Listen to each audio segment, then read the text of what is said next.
Bismillahirrahmanirrahim. Alhamdulillah rabbil alamin wassalatu wassalamu ala asyrafil anbiya'i wal mursalin sayyidina Muhammad wa ala alihi wa sahbihi ajma'in. Rabbi shrah li sadri wa yassir li amri wahlul 'uqdatam min lisani yafqahu qawli. Subhanaka la ilma lana illa ma 'allamtana innaka antal alimul hakim. Wala hawla wala quwwata illa billahil aliyyil azim. Para penonton dirahmati Allah sekalian, alhamdulillah pertama-tama kita panjatkan syukur pada Allah Subhanahu wa taala kerana pada hari yang mulia ini dapat sama-sama kita berada dalam satu ruang bagi meraih kedatangan sambutan Ma'al Hijrah ataupun satu Muharram pada tahun ini. Sebagaimana yang kita maklum bahawa tema yang telah dipilih pada tahun ini ialah keluarga Malaysia pemangkin kemakmuran. Tuan-tuan dan puan dirahmati Allah sekalian, peristiwa Hijratul Rasul sallallahu alaihi wasallam dijadikan titik tolak atau turning point kepada perubahan yang berlaku sejak zaman Nabi sampai zaman kita hari ini. Dan kalender Islam mengambil kira peristiwa itu, walaupun dalam perancangan awal perbincangan di kalangan para sahabat bila Sayyidina Umar Al-Khattab radhiyallahu anhu menerima surat daripada gubernur-gubernur wilayah-wilayah yang menyatakan bahawa surat-surat yang ditulis oleh gubernur, oleh pemimpin tidak mempunyai tarikh yang khusus, maka mereka mencadangkan suatu ketetapan tarikh diputuskan supaya surat-surat yang sampai itu dapat dilihat mana yang dahulu, mana yang kemudian, mana arahan yang awal, mana arahan yang akhir dan sebagainya. Dan sehubungan dengan itulah Sayyidina Umar Al-Khattab radhiyallahu anhu memilih dan mengumpulkan para sahabat untuk mencari dan membincangkan bilakah tarikh yang ingin dijadikan peristiwa satu Muharram pada tahun tersebut. Lalu mereka ada yang cadang bahawa kelahiran Nabi SAW sebagai kalender Islam yang pertama. Ada yang cadang kewafatan Nabi, ada yang cadang hijrah Nabi, ada yang cadang turunnya Al-Quran, ada yang cadang peristiwa-peristiwa besar yang berlaku. Tetapi dirumuskan oleh Sayyidina Al-Khattab bahawa peristiwa dilihat dalam untuk menjadikan kalender Islam itu diambil daripada peristiwa hijrah Nabi SAW, di mana Sayyidina Umar melihat dua peristiwa yang berbeza. Di Mekah, zaman Mekah, Nabi dihalau, nak dibunuh, ditekan, ditindas dan sebagainya dengan segala penderitaan ditanggung oleh sahabat-sahabat selama 13 tahun. Dan peristiwa hijrah sebagai titik perubahan. Dengan hijrah itu bertukar daripada yang dihina kepada dimuliakan, diangkat, disanjung, dipilih sebagai pemimpin, dan berlaku perubahan yang drastik daripada masyarakat jahiliyah yang menentang Nabi. Setelah hijrah berlakunya pembukaan negara Islam pertama, Madinah Al-Munawwarah. Maka peristiwa Hijratul Rasul sallallahu alaihi wasallam itu dijadikan asas kerana di sana terkumpul semua sifat-sifat yang melayakkan dijadikan titik tolak kepada perubahan, sama ada kita, generasi yang dahulu sampai zaman kita dan sampai akan datang.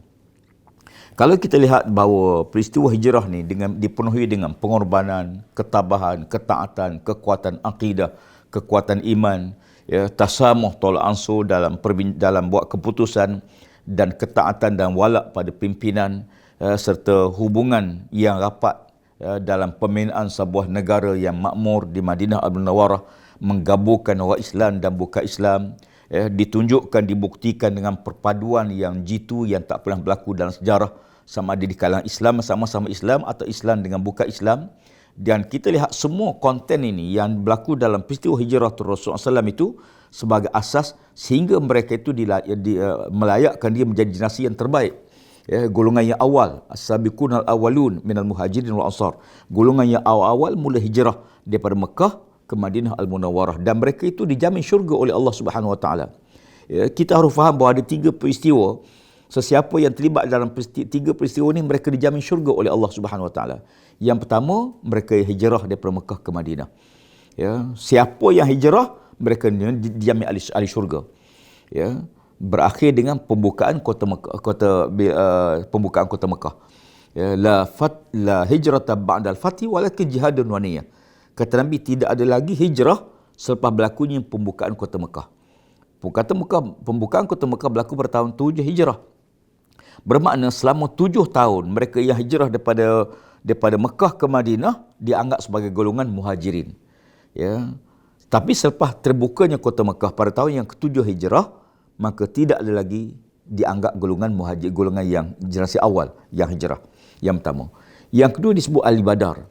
Ya, siapa yang terlibat dalam peperangan Badar dijamin syurga oleh Allah Subhanahu Wa Taala. Allah redha pada mereka dan mereka redha pada Allah Subhanahu Wa Taala. Ini yang kedua. Sebab itu dalam apa-apa keputusan, ya, sahabat-sahabat Nabi termasuk Sayyidina Abu Bakar, Sayyidina Umar, Sayyidina Osman, mereka akan tanya, apakah ni ahli Badar atau bukan? Ya, sipulan-sipulan ni ahli Badar atau tidak? Kalau ahli Badar, maka dimuliakan. Ya, kerana Allah muliakan mereka. Yang ketiga ialah mereka yang terlibat dalam Bai'atul Ridwan, dalam peristiwa perjanjian Hudaybiyah. Ya, di mana Nabi SAW bersama para sahabat nak pergi menaik umrah pada tahun yang ke-6, tiba-tiba dihalang. Ya, tak boleh masuk, kemudian berlakunya perjanjian Hudaybiyah dan mereka itu dianggap sebagai golongan yang mendapat redha Allah Subhanahu Wa Taala semua sekali. Ya, jadi 3 peristiwa. Jadi kalau kita balik pada peristiwa itu, layaklah peristiwa hijrah itu menjadi asas kepada pembinaan sebuah negara bermula dengan sebuah keluarga yang baik. Dalam konteks negara kita, pada tahun ini kita mengambil tema keluarga Malaysia. Ya, tema yang dinukilkan dan disebut oleh Perdana Menteri, ya, sebagai asas bagi kita membina sebuah negara.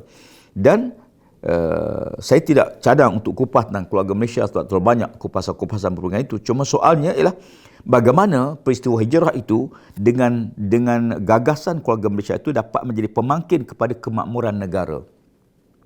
Asas kemakmuran, makmur dalam konteks sebuah negara ialah keharmonian, kedamaian, ketaman negara yang mampu mengambil soal-soal kebajikan atas 3 prinsip.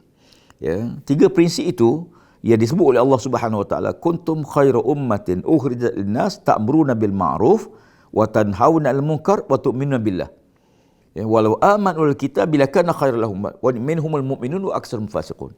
Ya, firman Allah Taala, kamu adalah sebaik-baik umat dikeluarkan kepada manusia. Ya, kita umat Islam jadi umat yang terbaik Allah keluarkan kepada manusia seluruhnya.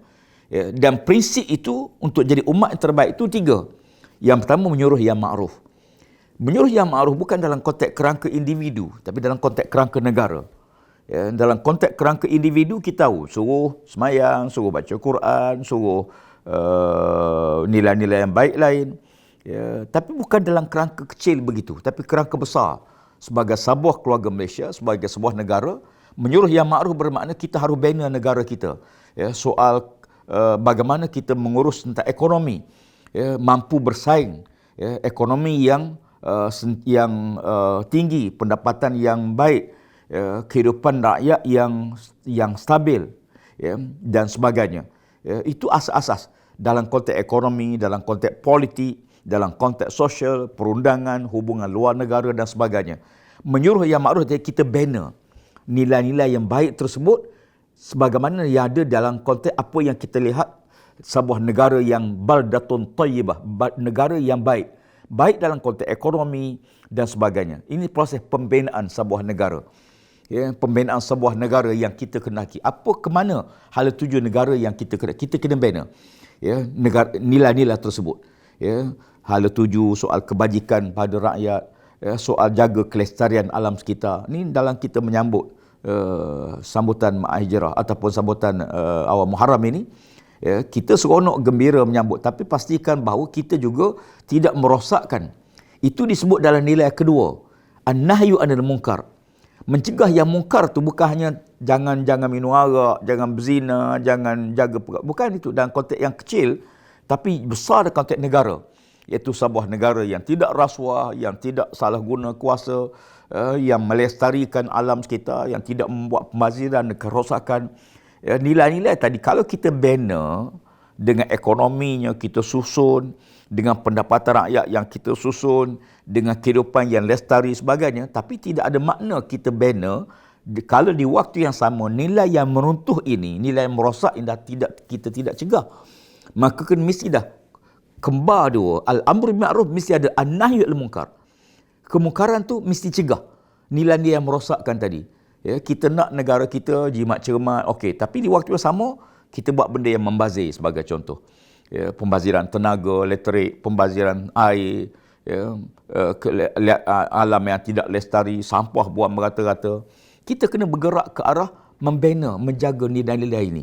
Sebagai contoh, kalau kita tengok sampai masa kita dah merdeka lama dan kita orang Islam, khususnya majoriti di Malaysia ini, sebagai negara kita harus tengok. Kalau ada Pekansari, pasar ke sebagai contoh, cuba tengok bagaimana sampah sarap.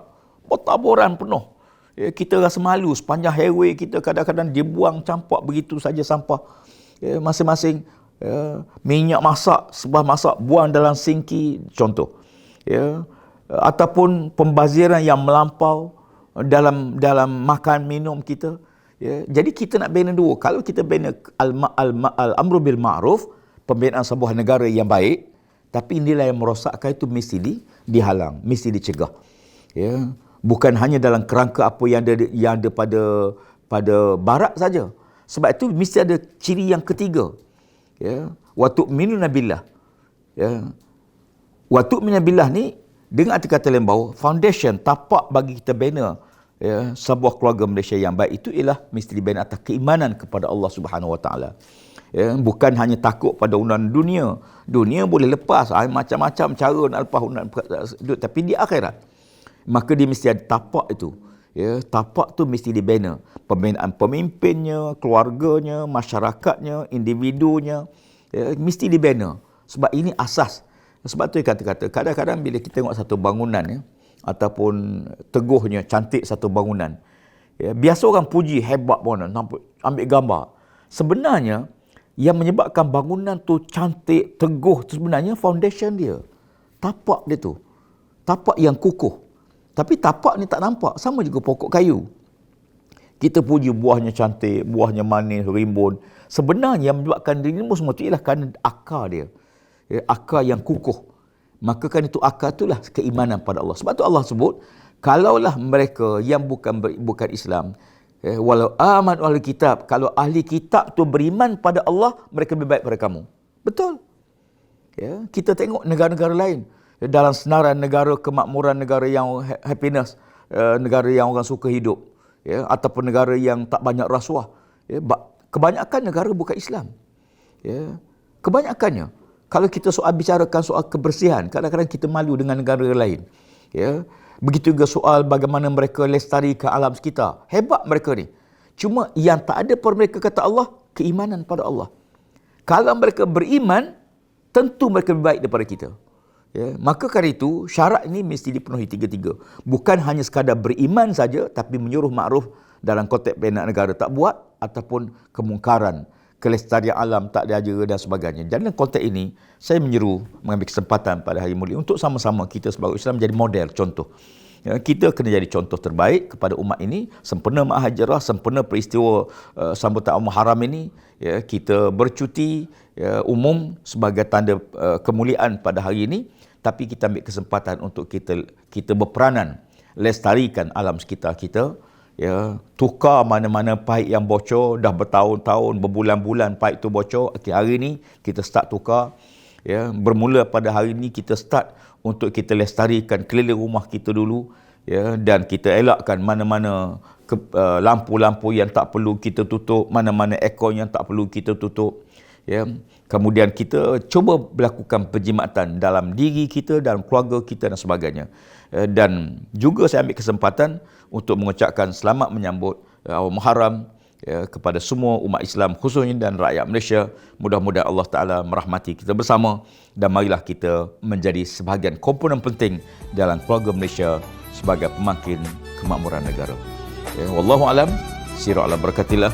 Selamat menyambut awal Muharram. Assalamualaikum warahmatullahi wabarakatuh.